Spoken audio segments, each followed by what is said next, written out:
You're listening to the Greeks Gridiron. Now here's your host, Ethan Haristadoulou. Good morning, everybody, and welcome back to the Greeks Gridiron. I am Ethan Haristadoulou, and it's that time again, bright and early. We kick the day off, ranking all 32 teams from worst to first through a tier list at that.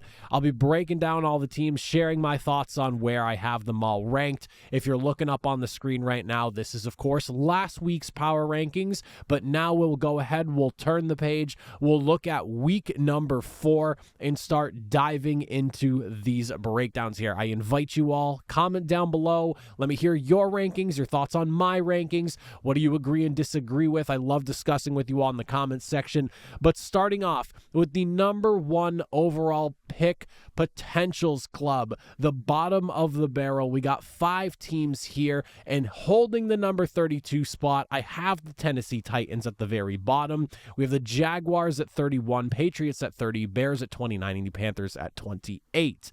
Now the Titans, talk about being down and out with just not a whole lot going your way right now, but the one thing that is just really sticking out to me at this very point here is that 23% of this team's offensive drives are ending in a turnover. That is 1 in every 4 drives. Nearly a quarter of all of their offensive drives have ended in a turnover. It just seems like they can't quite get anything going, or just even in the slightest really being consistent on offense. I'm not sure what the Titans are going to do going forward, but things do not look good in Tennessee right now. At number 31, the Jaguars, with 8 of the 10 drives ending in points for Buffalo on Monday night. At this point right now, sitting at 0-3, with as bad as they looked on national television, you've got yourself a problem, and it feels like Doug Peterson might be on the hot seat. There is a lot of conversation right now about him opting to have Press Taylor as his offensive coordinator, and I have heard the moans and groans coming from Jacksonville faithful. There is definitely some concern brewing with job security there in Doug Peterson right now, and I think that when you look at how this game ended, with Mac Jones coming in and fumbling on his first drop back as a Jacksonville Jaguar, it kind of just encapsulated the entire situation currently brewing right now in Jacksonville, where coming into the season, my big question was, is this the team that, started 8-1, or the team that crashed and burned at the end of the season the way they did, or I'm sorry, what was it, 8-3, excuse me, and then crashed and burned at the end of the season, ultimately missing the playoffs, and right now, it seems more like the crash and burn team than anything else. Patriots at number 30, and honestly the Bears at 29, we can kind of lump together because two very similar things can be said about both of these two teams, and it's just that their offensive production is downright abysmal right now. The Patriots sitting with the 3rd lowest yards per play average at 4.2, the 2nd highest pressure rate allowed from their offensive line, and only 3 touchdowns scored, tied for least in the NFL. The defense even started to fall apart this week because the offense is just not able to move the football. The O-line cannot protect Jacoby Brissett. The running game was even struggling to get going, and that was kind of the big thing for them. Without any sort of semblance of just offense, I don't really know how this team is going to push forward. And the same can kind of be said for the Bears, albeit the Bears defense is very, very good and is really picking up the slack.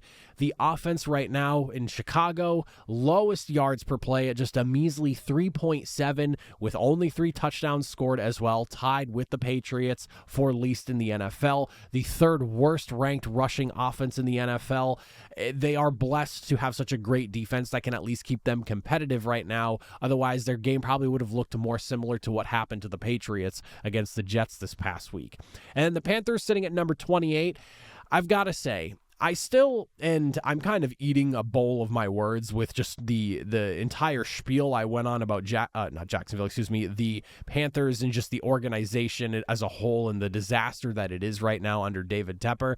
I still believe in all of that pretty firmly, but the fact that Bryce Young gets benched this week and Andy Dalton comes in, goes for 319 yards passing and 3 touchdowns, just compounds the fact and was really helping out the side of naysayers in the Bryce Young conversation that maybe Bryce Young is the issue and it wasn't necessarily what's been going on as far as the offense is concerned. if it is Bryce Young, Andy Dalton really hammered the nail very, very aggressively that no, it's not this team as a whole. It's not the offense. It might just be Bryce Young. And at this point, if Dalton had came in and struggled as well and the offense fell flat on its face, I'd feel better about maybe Bryce Young getting time to sit and then coming back out and ultimately trying to run it back. But with Dalton coming in and looking so good, and I know it's against a Raiders team that's kind of in a weird spot themselves right now after the way this week turned out for them against the Panthers, but you can't really go back now because Andy Dalton succeeding the way he did, it puts you in a position where it's like, wow, is Bryce Young just really that bad or just not that good of a fit for what they're doing in Carolina? Like, Andy Dalton having so much success, it makes things really complicated, I would say, with Bryce Young and the Panthers now. And I really feel like they should heavily consider the idea of maybe moving him. I know they gave up a lot to get him, but at this point, it's just the success of Andy Dalton has made this already awkward week even more awkward now because the offense was so successful with Andy Dalton under center. It just makes things really weird and uncomfortable. Moving out of the number one overall group and onto the struggle bus category here. We got a handful of teams riding the bus this week. At number 27, we're looking at the Raiders, 26, the Bengals, 25, the Browns, 24, the Giants, 23, the Colts, 22, the Broncos, and 21, the Dolphins. The Raiders, this is a team in a really weird spot right now, as I just kind of alluded to a second ago here. Head coach Antonio Pierce clearly upset with the way this game turned itself out. Considering a quarterback change is one thing obviously going on, but the other thing that he mentioned in that post-press conference was the business decisions that some players made here. I'm going to be very curious to see if we wind up seeing some guys get moved around on the depth chart and we're seeing new faces starting next week and it's not just a quarterback change, because obviously he's not naming names here, but if he feels like there are certain players that went into business for themselves in this game, that's going to reflect in who's starting week to week going forward here. So I know the quarterback conversation is one thing to look at here, but now you have to look at some of the other positions as well and see kind of what changes and what happens over the next few weeks here.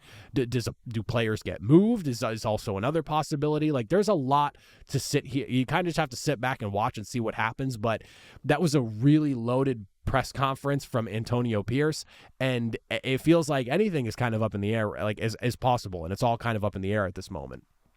The Bengals, with losses of now 6, 1, and 5 points, you look at this team and you can argue they are a couple of bad plays away from potentially being a 2-1 team and not in the position that they are in. But the reality is that they are 0-3, and this Bengals defense is struggling, and at this point now, it feels like some of the offseason issues that you dealt with Jamar Chase not being around and unfortunately T. Higgins dealing with the hamstring, it feels like the offense is not really in rhythm. Yes, we saw some big plays from Joe Burrow to Jamar Chase in this matchup here, but the offense is taking way too long to get going in some of these in this game in specific, with everyone on the field now having Jamar Chase and T. Higgins on the field together now finally. But even in the last couple of weeks, the offense is just not getting going as quickly as it should be.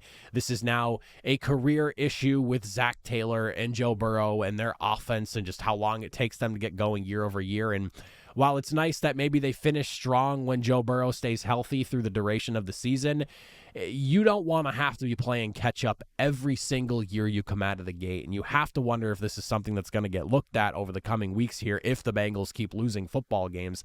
I'm very curious to see what happens to them, because 0-3 is not what I envisioned for this team. And again, you look at the DPI versus KC, the fumble that happened on the goal line versus New England that ultimately cost them a touchdown. Like, there are a few plays that you can pick out and you get touchdowns in those scenarios, or you stop KC from scoring to go ahead. Like, you're looking at a 2-1 football team, and we're having a completely different conversation. But 0-3 is the reality for Cincinnati. You could argue maybe they should be lower for being 0-3, but I'm going to give them benefit of the doubt because this is a talented team, especially on offense, in the skill positions, at the quarterback having a franchise guy. But the Bengals are in a really weird spot right now. The Browns at number 25. Deshaun Watson's contract is the worst in NFL history, and we'll leave it at that. The Giants at 24, with 8 sacks being showed from this pass rush and just what they could actually be if things are breaking their way against the Cleveland Browns. That is what I was kind of anticipating from the defensive side of things from the jump, and it took a few weeks to really get that dominance. Granted, it's going up against a Cleveland team that has Deshaun Watson, of course, who clearly can't sense a pass rush to save his life anymore. And on top of that, they're missing their starting left tackle and right tackle due to injuries and them working back from that. But it's one of those things where this was the kind, not the like 8 sacks is a crazy expectation, but just the actual generated pressure in pass rush when you have guys like Kayvon Thibodeau and Brian Burns working the edges of your pass rush. This is kind of along the lines of what I was expecting as far as a more formidable force up front there on the defense. Unfortunately, the offense still showing that it is your New York Giants offense. You have a couple of turnovers in this game as well, so it makes things a little bit closer than it needed to be against a Browns team that's kind of fumbling around. But a really positive, Malik Neighbors is a bona fide stud. And you Giants fans have something special. Wherever this season takes you, you can at least know that come season end, you still have a guy like Malik Neighbors around for the time being, whether it's with a new quarterback next year or whatever ends up happening going into the offseason following this year. You can at least know you have a piece, a legit threat at wide receiver going forward. And it feels like it's been a long time since you've been able to say that in New York. The Colts at 23, really lucky that Chicago's offense is where it is, because right now Anthony Richardson's decision-making is a little bit scary. That interception that he had literally straight to what felt like 3 different Chicago Bear defenders in the end zone was one of the crazier passes that I've seen from him right now, finishing the day 10 of 20.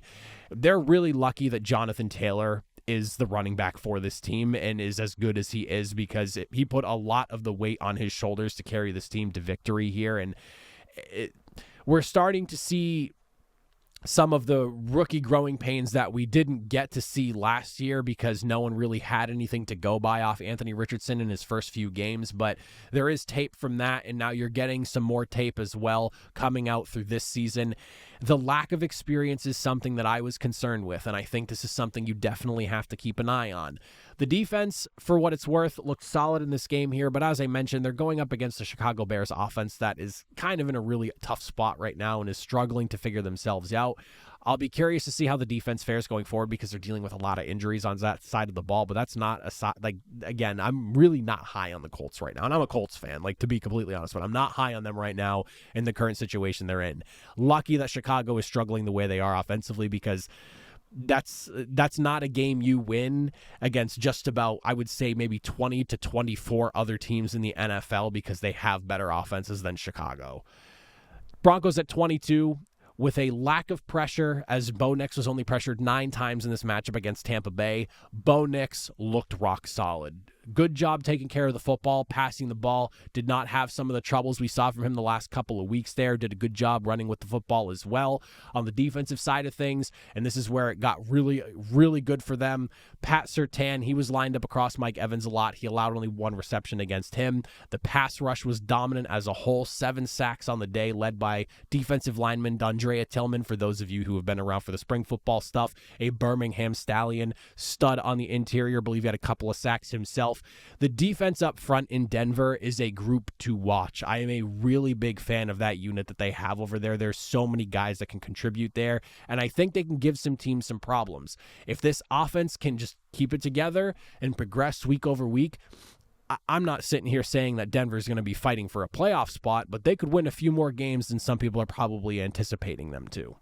And then the Dolphins at number 21, joining the struggle bus this week. I had them as one of the last few teams in the playoff hopefuls because I wanted to give them some benefit of the doubt. Unfortunately, though, losing Tua feels like this is going to flatline the offense. You have a 3-point game against Seattle. Their defense was just an absolute nightmare for you to deal with. And, you lose Skylar Thompson in that game, so Tim Boyle has to come in. You're working with your 3rd-string quarterback. You're in a really tough spot. It is what it is, but right now the Dolphins joining the struggle bus. The defense doesn't really look great either, and it just seems like until Tua gets back, it's going to be a bit of a bumpy ride, and it's going to be on the struggle bus. Now, moving into the Jeff Fisher Club here, all those teams that are maybe just right on the outside looking in as far as playoff hunt is concerned here. This is going to be controversial, I know. I'm ready for it, but I'm excited for it at the same time here. In the Jeff Fisher Club, sitting at number 20, I am sitting on the San Francisco 49ers, taking a massive fall down the list here. We'll talk about that in a second. Rams at 19, Cardinals at 18, the Commanders at 17, Cowboys at 16, and the Falcons at number 15.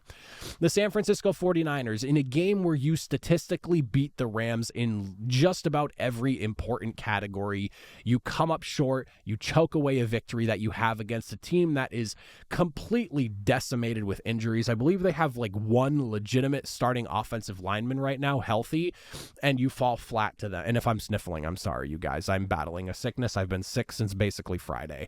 But you fall in a game where you are statistically ahead of your opponent in literally every important category. You play a better game for the most part overall, but you come up short in the fourth quarter when it matters most.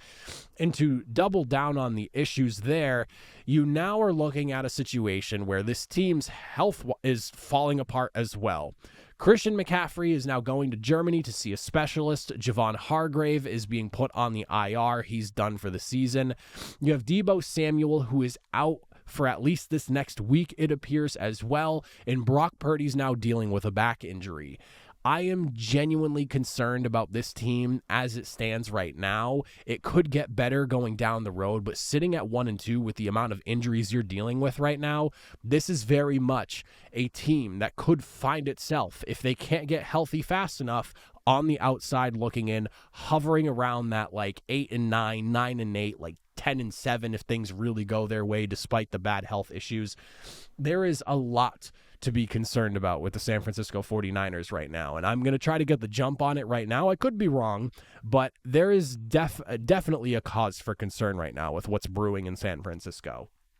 At 19, we have the Rams, and I've really got to shout out Matthew Stafford because this guy is so good in the clutch, despite his offensive line literally falling apart around him. His entire skill position group, from the running back room to the wide receiver room, is basically decimated as well. He's throwing to Demarcus Robinson and Tutu Atwell, and it's unbelievable that they're even in a situation to come back and win this football game. And then when it matters most, he's throwing a 50-yard pass to Tutu Atwell in the final minute of the game to set yourself up and put yourself in a position to get a game-tying touchdown, yes. And then from there, blown punt coverage following a big stop against the 49ers offense. Matthew Stafford coming in, icing the game, setting up a game-winning field goal to ultimately come away with the win.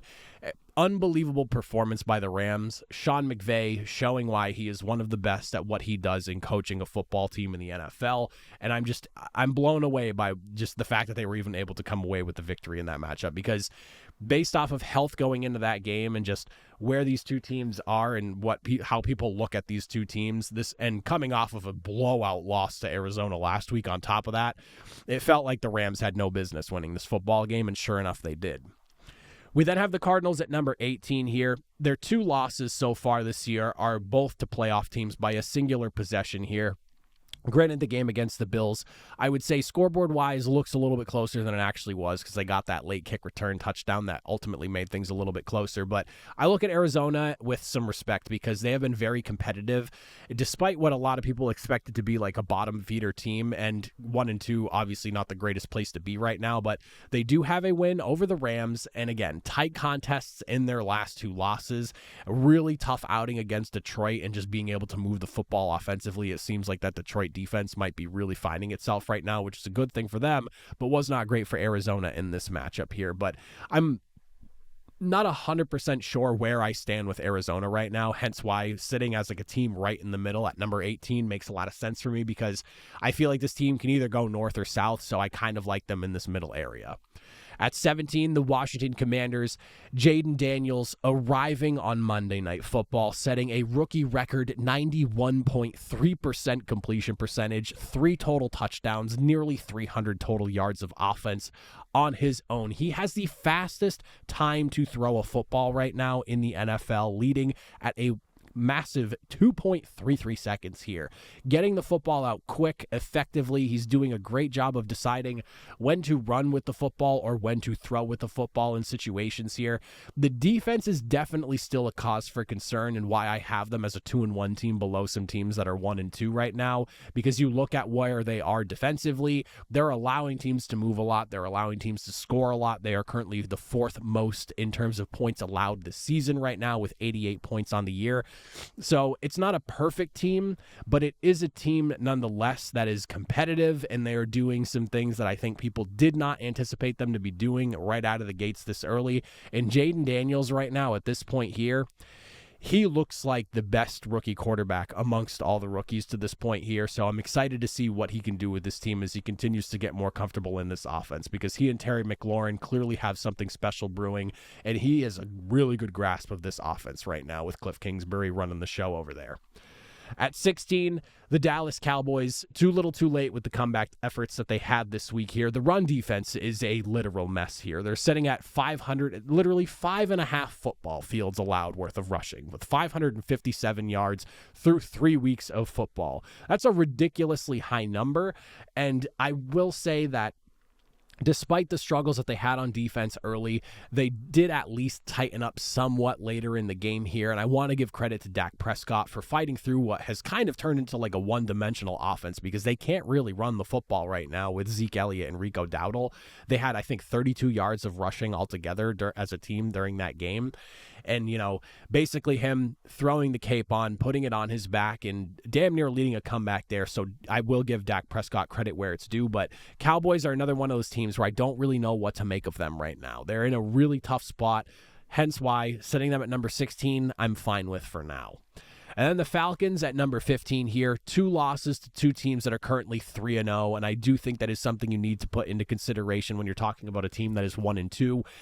You know, the missed PI in the game obviously sucks, and that is a really devastating way to kind of have things feel like it's stolen from you, but the reality is things like that happen in the NFL, and I'm not going to sit here and get into the conversation of, like, you know, the refs siding with the Chiefs and all that nonsense. Like, that's not what I'm here to talk about. For me, it's all about what can you do when situations like that arise, and then how do you respond to it later? And I always go back to like the New Orleans Saints, Los Angeles Rams playoff game from a handful of years ago, the missed pass interference that was in that game as well. Very egregious, wild that it got missed kind of situation. And Sean Payton is basically having a full-blown meltdown throughout the remainder of the game, all the way to losing that matchup there. And in this situation, the Falcons obviously not doing that. Raheem Morris, like, that guy is in the face of adversity, or just like in the face of that kind of situation there, is just like stone cold. And that's one thing I really like about him, is he's not going to lose his temper the way someone like Sean Payton would and just absolutely fall apart in a game and just blow it that way. You had a second opportunity, you come up short, but you battled through. Your defense came out, set a 3-and-out with KC. KC was kind of shooting themselves in the foot. You had an opportunity, but you came up short. But the Falcons have been very competitive now to this point through 3 weeks of football, and I think in due time, as Kirk Cousins continues to get more comfortable in this offense, and the entire offense as a whole just gets better and better as a group, and he is further and further away from post-surgery and being able to play on that Achilles, this offense will really start to flourish, and that defense should start to catch up as well. And they played the Chiefs really well. They really did. So hats off to them. Just an unfortunate way to go down on Sunday Night Football, but we'll see where they go. I like them right now as, again, another one of those teams that's kind of smack in the middle, just on the outside looking in, kind of playoff team, but this is a team that I think is flirting with a playoff berth. Now, moving into the playoff hopefuls, and a reminder for everyone, the way I have these tier lists set up, I need to have 7 AFC and 7 NFC teams between playoff hopefuls and Super Bowl contenders. For it to actually make sense, it has to be organized this way. So obviously,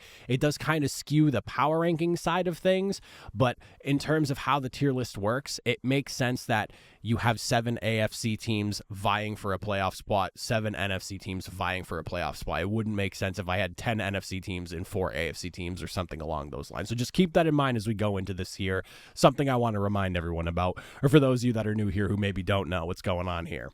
Now, as for the playoff hopefuls, a lot of conversation for this one here, and I'm curious to hear what you all have to say. But at number 14, we are looking at the LA Chargers. At 13, we have the Ravens. At 12, the Buccaneers. 11, the Jets. At 10, the Packers. At 9, the Saints. 8 are the Seahawks. At number 7, we're looking at the Texans. And at number 6, we're looking at the Eagles. Now, the Chargers, like I said, needing 7 AFC and NFC teams for this here to make sense. And when you look at the way the AFC kind of is right now, it's a little bit of a mess. And the AFC is so top heavy, in my opinion, with a bunch of teams battling for like 1 and 2 right now. The Chargers, despite the situation that they're currently in right now, coming off of a really tough loss to the Steelers, you also have injuries to Justin Herbert, Joe Alt, Rashawn Slater. Like, things could get a little bit ugly over the next few weeks. This is something that will adjust itself most likely if the Chargers experience some serious issues with all these injuries and people missing time. But for the sake of this week, the Chargers lock up a 14 spot based off of just the fact that I'm doing a tier list power rankings type of style here. But I will say that through 3 weeks, minus this game against the Steelers, they have surprised me with how competitive they've been. And if they can just get healthy, this is a team that I think could pose a problem because of the way they are structurally built in the way their offense works with that ground and pound setup that they have. But the injuries that they're dealing with right at this very moment, heading into this next week, could cause some problems for them over the next few weeks or so, depending on how long these guys are all missing time. At 13, the Ravens, ground and pound, obviously being the way in Baltimore. They're now sitting on 610 total rushing yards on the season, second only to the Green Bay Packers by, I believe, 2 yards, if I'm not mistaken. They have 612 in Green Bay. Their issues defending the pass are probably the biggest thing going on with Baltimore right now. They've allowed a whopping 875 yards through the air, one of the highest totals in the league right now. The offense, it works. It did kind of stall out late. Things got a little bit sketchy against the Cowboys, and the Cowboys obviously battling back. And you do have to wonder if the Ravens are going to find themselves in a situation where they're going up against some of these pass-happy teams that are able to rip these massive chunk plays over and over and over again. And they're ground and pound. They're going to, boat race teams for 200 and something yards rushing if they can. But are you able to keep up with those offenses that are, aerial attacks where when, quarterbacks finally settle in by, the next few weeks here and we start to see more 300 plus passing and quarterbacks pushing near 400 yards in a game? Can you keep up with those teams if you're dealing with the issues you are as far as defending the pass is concerned? That's one of those things I'm keeping an eye on. But right now, even though the Ravens are 1 and 2, I believe in what John Harbaugh has going on over there in Baltimore. The Ravens are one of those teams that I feel like I can just trust in to be a good team year in and year out. So they are getting some benefit of the doubt here. You could argue they need to be lower, but this is one of those with the amount of talent they have and just the established history of how good the Ravens typically are. I think that they're a little bit better than what their record is at this very moment, hence why they're in a playoff hopeful section, sitting at 1 and 2 above some other teams that maybe could be considered for this spot. But when you look at the rest of the AFC, like, who would you want to see, or who would you anticipate is going to be in the playoff picture over Baltimore? You know what I'm saying? At number 12, we have the Tampa Bay Buccaneers. And the biggest question that I have for Tampa Bay right now, coming out of that game against Denver, is, were you simply just looking ahead to your the schedule you have over the next 6 or 7 weeks?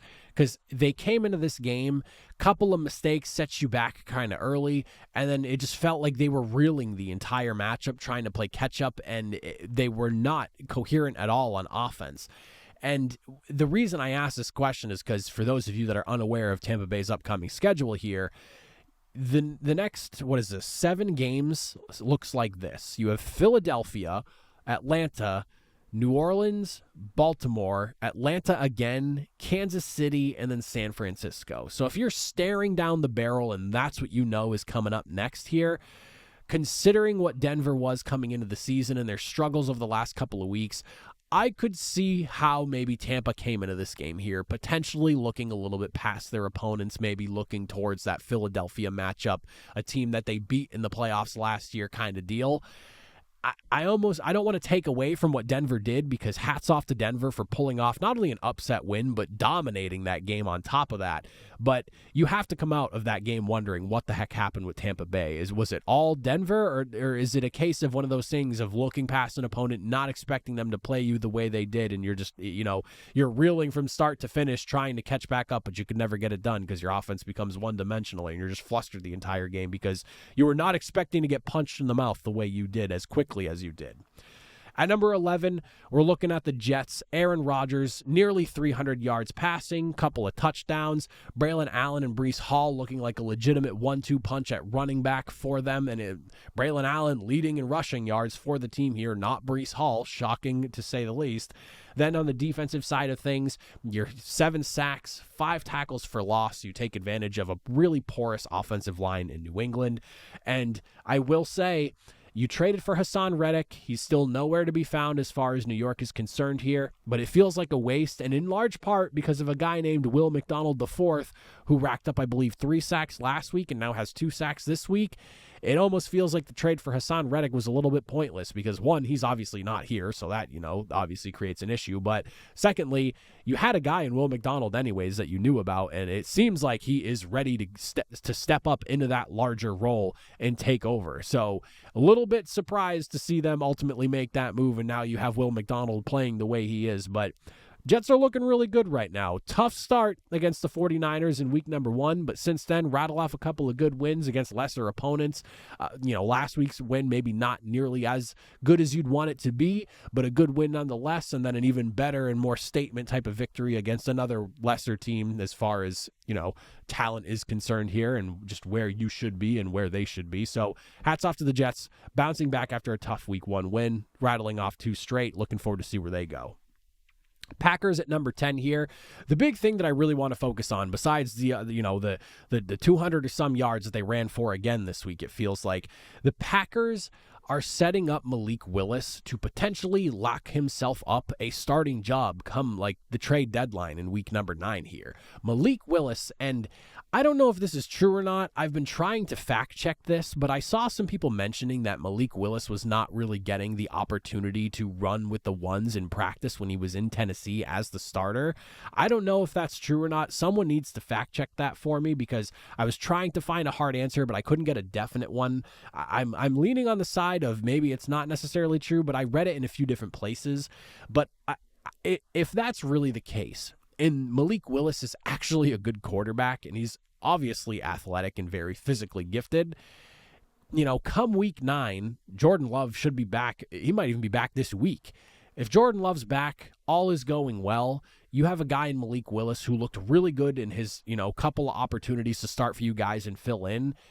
You're talking a team's probably willing to give up a 3rd or a 4th round pick for him after how good he looked in these last couple of games, because he looks really good to this point here. Obviously, the running game has been the focus of the offense as Jordan Love has gone down, but you've had Malik Willis come in, and he's looked solid. And quarterback play right now in the NFL, there's about 12 to 14 teams that are probably up in the air with what their quarterback situation is going to be over the next year or two, and would not have an issue with, getting rid of a day 3 selection potentially to go and bring in a guy like Malik Willis that has, the size and the talent, the physical gifts that you want from a guy like him. So I'll be curious to see what happens there, but Green Bay's rolling right now. Great effort defensively against Tennessee. The rushing attack is just unbelievable. Malik Willis has done a really good job taking care of the spot for Jordan Love until he gets back. And at this point, Green Bay has weathered a massive storm because, you come out of that first initial game of the season against the Eagles out of Brazil, fearing the worst.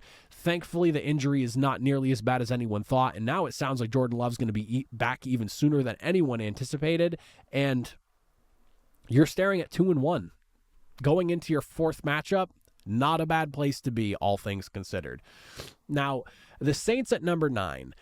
The big thing for me coming out of this, the offensive line feels like it kind of came back down to earth. And the big thing for me was just what felt like a lack of push and a lack of ability to open up those running lanes that they were getting in the first couple of weeks here. It wasn't even really like the pressure and just all that coming after Derek Carr that really worried me, but it went from...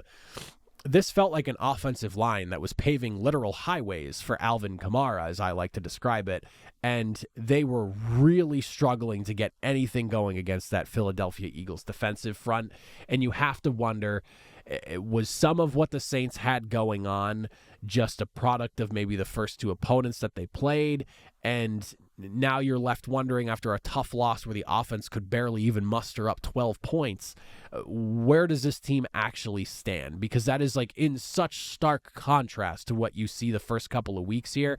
The defense still looks really good, and I'm not too worried about that. Dennis Allen and his defenses in New Orleans, I feel like, death, taxes, and good defenses from Dennis Allen in New Orleans is like how you could basically live your life. And that's one thing that I'm not really too worried about here. But I do have some concerns now again about the offensive line in New Orleans. Hopefully that was just a blip, on the radar, and it rights itself going into next week. But that was my concern coming into the season.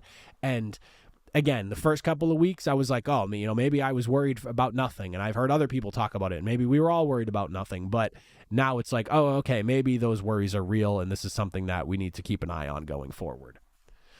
The Seahawks sitting at 3-0 is great, exciting, happy to see this working out for Mike McDonald and company over there. But their opponent's combined record is currently 3-6.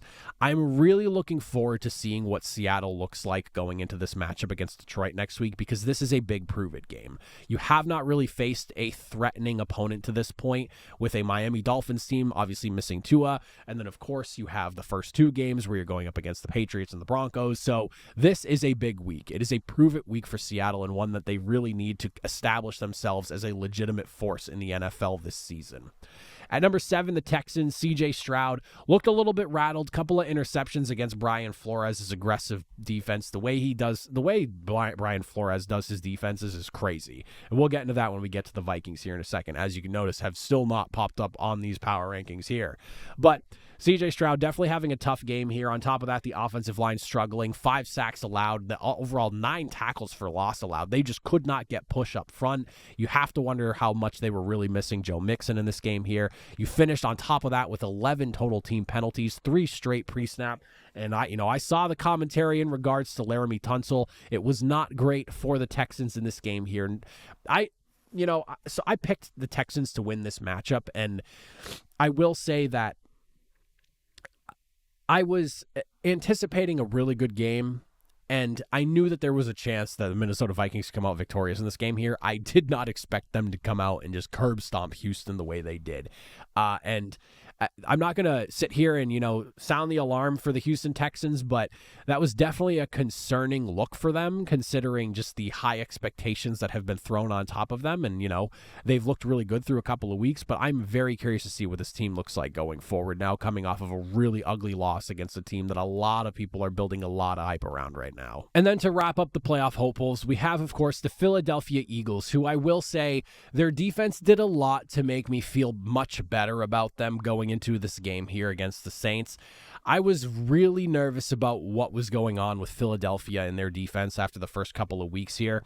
They had struggled with the run towards the tail end of last season, and that was really starting to pop up again this year as well. And ultimately, they have not necessarily they're not the worst, but they haven't also been the greatest against the pass as well. So coming in and basically shutting down an offense that was dumping what felt like 45 points on everyone that they had been going up against these last couple of weeks, and then even dating back to week 18 of last season as well, makes me feel a lot better about the state of that defense as a whole going forward. But the only thing I really need to see is just consistency of that. Can they continue to shut teams down? Because that's the type of dominance you expect from a team that has so much big name talent on the defensive side of things, where you consider where they're drafting their players from, big Georgia names and things like that. The other thing that I do want to mention here is Nick Sirianni's decision-making as far as being so aggressive with his 4th down situations. This has kind of already been talked about a lot from what I've heard, but I understand where he's coming from with wanting to be aggressive, because Obviously, that is his coaching style. It is in his nature. He loves to. The analytics say, to go for it, even though the analytics were saying to kick field goals in those situations this past week. But I understand where the aggressiveness is coming from, almost because there is definitely a bit of a fire that feels like is going on right now as far as his job security in Philadelphia with the way things ended last year. And for him already being an aggressive personality, an aggressive play caller, and somebody who wants to push the envelope on offense and wants to win with, I'm sure, a dominating offense, as much as it is, fun to snuff teams out defensively. But with that being there in the back of his mind, and you couple that with his aggressive style, it almost doesn't surprise me that he's going for it on all these crazy fourth down situations, even though the analytics are even saying, kick the field goal. I'm hoping that he dials it back just a tiny bit. I love overly aggressive play calling. I know some people probably will disagree with that, but I just think it's a lot of fun. But there are definitely some situations where you need to just take a step back, kick the field goal, take the points, and move on to the next drive, because going forward on fourth down in the first quarter is not necessarily what I am anticipating in seeing going into football games this early into the season. So take the points, Nick. Just take the points. And then moving into the Super Bowl contenders. This is a wild group of 5, one that I did not anticipate having in the slightest, but here we are. Coming in at number 5, we're looking at the Pittsburgh Steelers. At number 4, we have the Detroit Lions. At number 3, the Minnesota Vikings. At 2, the Kansas City Chiefs. And at number 1, reigning at the top, the Buffalo Bills. The Steelers. I am a big defense wins championships kind of guy. As long as Justin Fields is taking care of the football, and he has done a very good job. The interception he had against the Chargers this week was a massive tipped bounce way up in the air. Charger defender comes down with it. So he has done a great job of doing that. If he continues to do that, this defense will take them a long way. I look at Pittsburgh's defense right now as arguably one of the best, if not the best defense in the NFL right now. They are currently first in points allowed. They are third in rushing yards allowed. They are tied for 6th in total takeaways. They are tied for 4th in yards per play allowed. They are the number 1 ranked red zone defense and number 1 ranked third down defense. This defense can do no wrong whatsoever. Led by TJ Watt, Alex Highsmith, Minkah Fitzpatrick, Cam Hayward. You have so many big names on that defense that they are working with over there in Pittsburgh. The offense has done a good job of getting enough points on the board and not putting them in bad situations, and the defense is doing the rest. It's Pittsburgh football at its very finest, and again, big defense wins championships kind of guy. I'm buying in on the Steelers. I'm still a little bit shaky on Justin Fields, but I'm tired of picking against the Steelers and getting punched in the mouth for it. I am here for it. I'm excited to see where the Steelers team goes, and Justin Fields, in my opinion, needs to stay quarterback 1. I understand Russell Wilson was supposed to be the guy. There's the old school mentality. You don't lose your starting job to injuries. But at this point, it would make next to no sense to get rid of Justin Fields as your starting quarterback when he has been the guy from week 1 and has done a really good job with it on top of that. And he's gotten better week over week at that. At number 4, the Lions. The defense lights out versus Arizona. The run game continues to be problematic. They racked up another 187 yards on the ground against Arizona. For me, Detroit coming into this season, the big thing was we needed to see improvement for their defense, and we have definitely gotten that and then some. This defense looks legit. They're holding teams down to really low scores, and that's exactly what this defense struggled with last year. If they can hold on the way they are defensively, they're definitely working through some kinks right now offensively, but as is like a vast majority of the league right now, you only have a handful of teams that are really clicking offensively. Like the Vikings and the Bills are like 2 prime examples of that, and surprise, surprise, their teams ranked above them that I have them in my power rankings. But you only have a handful of offenses that are really clicking right now.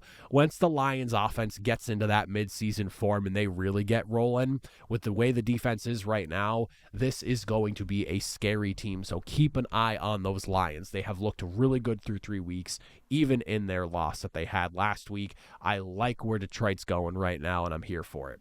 The Vikings at number 3.